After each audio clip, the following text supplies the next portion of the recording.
soirée Asie. L'Asie est à l'honneur, malheureusement et heureusement pour le texte, et malheureusement pour l'actualité. Donc on aura une petite pensée ce soir pour ce qui se passe au Japon. Et on va entendre plusieurs choses, des poèmes, du slam, des démonstrations sportives, et puis surtout c'est Lucie, ici présente, qui a réalisé cette soirée. Et donc je vous laisse en sa compagnie, et qui va vous présenter le programme. Merci. Compris dans les années 80 par un homme nommé Mark Smith. Ah, c'est mieux. Donc, qui était, pour la légende, ouvrier du bâtiment. Mais bon, on va garder la légende en disant pas qu'il était promoteur immobilier. Mince, je l'ai dit.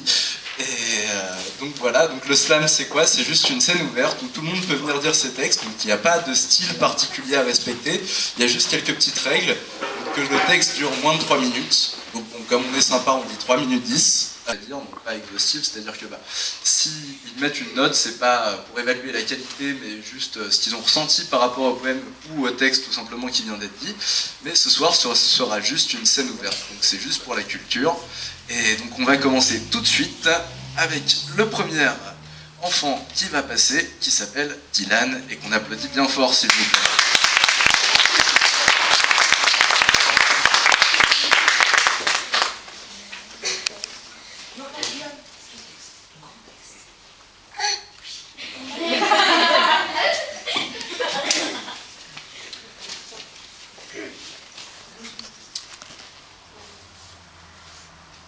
Le panda s'appelle Dylan, il habite dans une caravane, il rencontre Madame Panda, elle lui court dans les bras, il trouve un chien, un chihuahua qui s'appelle Braca, ils vont chercher le bambou et Dylan dit « à là où ?» et Braca revient de très loin.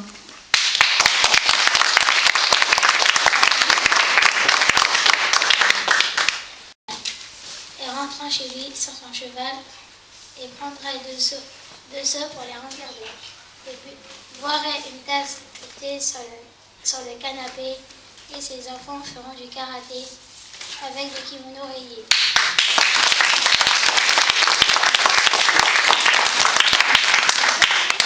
J'ai pris des sushis, j'ai pris des nouilles, j'avais la trouille.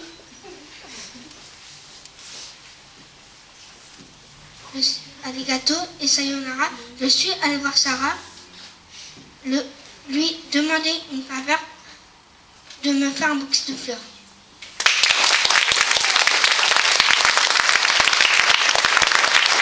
Et donc juste après...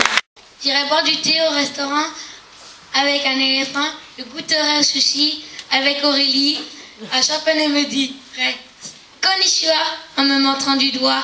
Avec les lanternes le soir, j'y ferai la foire. Avec un japonais me dirait sayonara et disparu abracadabra. Et juste derrière, c'est Manuela.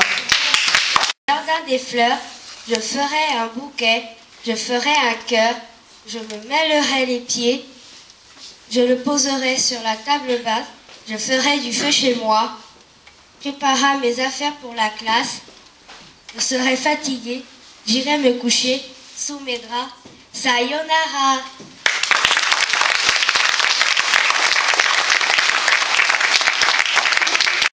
J'éternue, perdu de vue l'alouette. On vient de lire son premier époux. D'emblée, quelque chose nous surprend. Comment une scène insignifiante, factuelle et triviale peut-elle provoquer en nous un tel vertige? Le haïku, à un certain degré d'art et de dépouillement, semble avoir des effets hypnotiques. Au bruit du ruisseau, soudaine envie de pisser dans le ruisseau. Le rêve est à portée de main, caché dans les choses des instants minuscules. Le haïku nous ouvre à leur saveur insoupçonnée. Il avive notre sensation d'être, de nous échapper à nous-mêmes, pour mieux appartenir au monde.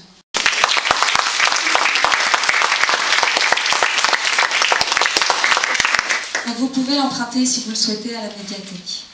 L'homme qui tire en l'air. Soleil dans le ciel, rouge et bleu, le ver de terre sort de son trou, matin froid. Sous le pont, les gens dans un bateau rameur. Soleil les brouillards, à travers les branches, le vent fort et chaud. Voiture sur le pont, bateau sur la mer, paysage magnifique. Des décors en cœur, une robe en fleurs rouge et jaune, japonaise blanche. Les yeux dans les yeux, petit maman heureux, deux lions jouent ensemble. Le matin, à travers les bois, petit trou dans le tundra, égorgement chinois. Fleurs multicolores.